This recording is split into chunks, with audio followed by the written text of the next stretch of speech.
बिस्मिल्लाह वल्हम्दुलिल्लाह अस्सलातु वस्सलामु अला रसूलिल्लाह। अस्सलामु अलैकुम वरहमतुल्लाहि वबरकातुहू। ब्लेस्ड किचन में खुश आमदीद। अगर आप भी सर्दियों के मौसम में गर्मा गर्म सूप पीने के शौकीन हैं तो ये सूप आपके लिए है। आज हम बच्चों और बड़ों का पसंदीदा नूडल सूप बना रहे हैं, जो कि ना सिर्फ देखने में खुशनुमा है बल्कि पीने में भी बेहद लजीज है। आप लोग इसको ज़रूर ट्राई कीजिएगा। रेसिपी अच्छी लगे तो लाइक कीजिएगा। इसके लिए सबसे पहले हमने हरी प्याज ली है और उसका सफ़ेद वाला हिस्सा काट लिया है। तकरीबन हमने हरी प्याज के 4-5 ही पत्ते लिए थे और उसके सफ़ेद वाले हिस्से को काट कर अब 3-4 टेबलस्पून ऑयल के अंदर इसको हम फ्राई करेंगे। हमने इसको बिल्कुल भी जलाना नहीं है और ना ही इसको डार्क ब्राउन करना है, बल्कि सिर्फ हमने इसको हल्का सा सॉफ्ट करना है, क्योंकि चाइनीज़ खानों में अमूमन ऐसा ही होता है कि हम बहुत ज़्यादा चीज़ों को पकाते नहीं हैं। जो ही प्याज हल्की सी सॉफ्ट हुई, हमने उसके अंदर 1 कप मटर के दाने डाल दिए हैं। मटर के दाने चूँकि थोड़े सख्त होते हैं, इसलिए सबसे पहले हमने मटर के दाने ही इसके अंदर डालने हैं। मटर के दाने हल्के से फ्राई होंगे, हमने इसको ढक दिया है ताकि वो गल जाएं। अब हमने 2 आलू, जो कि बड़े साइज़ के हैं, बहुत बड़े भी नहीं हैं लेकिन थोड़े बड़े हैं, उनको हमने छील कर उसके बाद हमने उनको कतलियों की शक्ल में काट लेना है। ना तो हमने उनको बहुत ज़्यादा मोटे और ना ही बहुत ज़्यादा बारीक काटने हैं।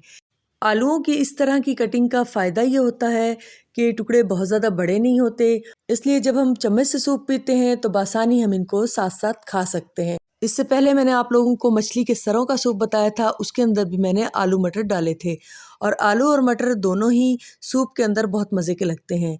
चूँकि आलू भी बहुत देर से गलते हैं, इसलिए हमने मटर के साथ ही इनको डालकर फ्राई किया है। अब हम आलूओं को भी थोड़ा सा भूनेंगे ताकि आलू थोड़े से भुन जाएं। और अब हमने इसके अंदर गाजर शामिल कर दी है। गाजर भी हमने तकरीबन 1 कप ही ली है और 1 कप ही हम इसके अंदर बारीक कटी हुई बंद गोभी डाल देंगे और 1 कप हम इसके अंदर बारीक कटी हुई शिमला मिर्च, जो कि दरमियाने साइज़ की है, वो डाल देंगे। अब हमने इसके अंदर यखनी डालनी है, जो कि हमने पहले से बना कर रखी हुई थी। यखनी बनाने के लिए हमने 1/4 किलो चिकन लिया था, उसमें 1 बड़ा टुकड़ा बोनलेस का था, 1 लेग पीस थी और बाकी हड्डियों वाला गोश्त था। उसमें हमने काफ़ी सारा पानी डालकर इतना उसको पकाना है कि 6-7 गिलास बच जाए और वो 6-7 गिलास हमने इसके अंदर डाल दी है। यखनी के अंदर आपको पता है कि नमक डलता है, इसके अलावा अदरक, लहसुन और कुछ साबुत गरम मसाले भी डलते हैं। उबले हुए चिकन के इस तरीके से हमने रेशे बना लिए हैं। अब हम आधे से ज़्यादा इसके अंदर शामिल कर देंगे, सिर्फ थोड़ी सी क्वांटिटी बचा लेनी है, जो कि बाद में गार्निश के तौर पर ऊपर से डाल दी जाती है। उबले हुए रेशे हमने इसके अंदर डाल दिए हैं। अब हम इसको ढक देते हैं ताकि ये उबलना शुरू हो जाए और तमाम चीज़ों का टेस्ट आपस में बहुत अच्छा सा आ जाए। अब ये एक स्पैगेटीज़ का पूरा एक पैकेट है, लेकिन हमने इसका आधा पैकेट तकरीबन लेना है। स्पैगेटीज़ को आप जितने टुकड़ों में कर सकें उतना कर लें। मुझे ये लकड़हारे वाली आज कहानी याद आ रही है कि इसको तोड़ना बेहद मुश्किल है, क्योंकि ये भी एक गट्ठा सा ही बन गया है और इनको तोड़ना बहुत ज़्यादा मुश्किल लग रहा था। तो वही लकड़हारे वाली कहानी याद आ गई कि एक-एक लकड़ी को तोड़ना आसान होता है, जब वो इकट्ठी हो जाती हैं तो उनको तोड़ना बहुत ज़्यादा मुश्किल हो जाता है। खैर, ये तो एक जोक था, लेकिन बात हकीकत ही है।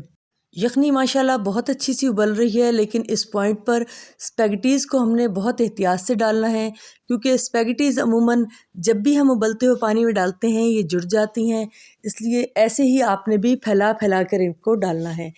और जो ही आपने इसको यखनी के अंदर शामिल करना है, इसके बाद आपने फ़ौरन चम्मच इसके अंदर चला देना है। अगर आप फ़ौरन चम्मच नहीं चलाएंगे तो फिर स्पैगेटीज़ आपस में जुड़ जाएंगी। हमने यखनी उबालते वक्त 1 टेबलस्पून नमक उसके अंदर डाला था, अब मज़ीद 1 टेबलस्पून इसके अंदर डाल रहे हैं। नमक और काली मिर्च आप अपने टेस्ट के हिसाब से डाल सकते हैं कि आपके घर में कितना ज़्यादा खाया जाता है। अब देखिए, बहुत अच्छा सा हमने इसको मिक्स करना है ताकि स्पैगेटीज़ नीचे ना लग जाएं और सब की सब चीज़ें आपस में बहुत अच्छी सी पक जाएं। सब्जियों को तो बहुत ज़्यादा पकने की ज़रूरत नहीं होती, लेकिन हमने चूँकि इसके अंदर स्पैगेटीज़ डाली हैं, इसलिए स्पैगेटीज़ को तकरीबन हमने 8 मिनट के लिए पकने के लिए छोड़ देना है। अब 8 मिनट के बाद हम इसको चेक करते हैं कि स्पैगेटीज़ हमारी गल गई हैं या नहीं। अमूमन 8 मिनट तक ही स्पैगेटीज़ गल जाती हैं और बाकी चीज़ें भी बहुत अच्छी सी पक गई हैं। ये देखें, माशाल्लाह माशाल्लाह स्पैगेटीज़ गल चुकी हैं। वैसे तो हम स्पैगेटीज़ को उंगली से दबाकर चेक करते हैं कि वो गली है या नहीं, लेकिन इसके अलावा उसका कलर भी चेंज हो जाता है। अब हम इसके अंदर red chilli sauce 3-4 tablespoon डालेंगे। ये तमाम सॉसेस आप अपने टेस्ट के हिसाब से कम ज़्यादा कर सकते हैं। आप लोग पहले इतना डाल लीजिएगा, उसके बाद सेट कर लीजिएगा। इसी तरीके से 4-5 टेबल स्पून इसके अंदर स्पेस सिरका जाएगा। चूँकि ये माशाल्लाह बहुत ज़्यादा मिकदार में है, इसलिए इन सॉसेस की मिकदार भी ज़्यादा लग रही है आपको। 5-6 टेबलस्पून सोया सॉस और 2 टेबलस्पून घर की पिसी हुई काली मिर्च डाली है। 2 टेबलस्पून चिली गार्लिक सॉस इसके अंदर शामिल किया है। घर की पिसी हुई काली मिर्च का ज़िक्र मैं इसलिए हमेशा कर देती हूँ क्योंकि उसका टेस्ट थोड़ा तेज़ होता है। अगर आप लोग डब्बे वाली मिर्च डालना चाहें तो उसका टेस्ट हल्का होता है, आप अपने हिसाब से उसको सेट कर लें। अब ये तमाम चीज़ें मिक्स करने के बाद हम इसके अंदर चिकन पाउडर शामिल कर रहे हैं, जो कि है 2 टेबलस्पून। चिकन पाउडर डालने का मकसद सिर्फ यही होता है कि इसका टेस्ट बिल्कुल रेस्टोरेंट स्टाइल का आ जाता है। वो लोग इसके अंदर अजीनोमोटो शामिल करते हैं। अजीनोमोटो चूँकि बैन भी है और सेहत के लिए ज़्यादा नुकसानदेह भी है। अब सूप को गाढ़ा करने के लिए मैंने आधी प्याली में 3 टेबलस्पून कॉर्नफ्लोर घोल लिया है। अगर हम सिंपल सूप बनाते तो फिर 3 टेबलस्पून कॉर्नफ्लोर काफ़ी कम था, लेकिन हम चूँकि नूडल्स वाला सूप बना रहे हैं, हमने इसके अंदर स्पैगेटीज़ डाली हैं, इसलिए 3 टेबलस्पून काफ़ी रहेगा इंशाल्लाह ताला। क्योंकि स्पैगेटीज़ में भी स्टार्च होता है और उसकी वजह से भी सूप काफ़ी गाढ़ा हो जाता है। अब देखें, हमने इसको उसी तरीके से चम्मच चलाते हुए शामिल करना है। अगर हम इसको चम्मच चलाते हुए शामिल नहीं करेंगे तो फिर ये एक जगह इकट्ठा हो जाएगा और सारा का सारा जम जाएगा। इसलिए हमने इसको मुसलसल चम्मच चलाते वक्त शामिल करना है और सूप के अंदर जब भी हम ये डालेंगे तो 2-3 मिनट हम इसको लाजमी पकाएंगे ताकि कॉर्नफ्लोर का कच्चापन ख़त्म हो जाए। अब चूँकि ये बहुत ज़्यादा मिकदार में है, अब ऐसे-ऐसे हम इसको पका रहे हैं और मैंने इसको डालते वक्त आँच हल्की कर दी थी, अब दोबारा आँच तेज़ कर दी है। ख़ासा ये माशाल्लाह गरम था, अब ये बहुत अच्छा सा पक रहा है। हमने चूँकि इस सूप की गार्निश अंडों से करनी है, इसलिए 3 अंडों को फुल बॉयल करने के लिए रख दिया है। अंडे ऑप्शनल हैं, आप चाहें तो डालें और चाहें तो आप इसको स्किप कर दें। अपने हर प्रोग्राम में हम एक दुआ पढ़ते हैं। आइए आज वो दुआ पढ़ें जो कि सवारी पर सवार होते वक्त पढ़नी चाहिए। बिस्मिल्लाहिर्रहमानिर्रहीम। सुब्हानल्लज़ी सख्खर लना हाज़ा वमा कुन्ना लहू मुक़रिनीन व इन्ना इला रब्बिना लमुन्क़लिबून।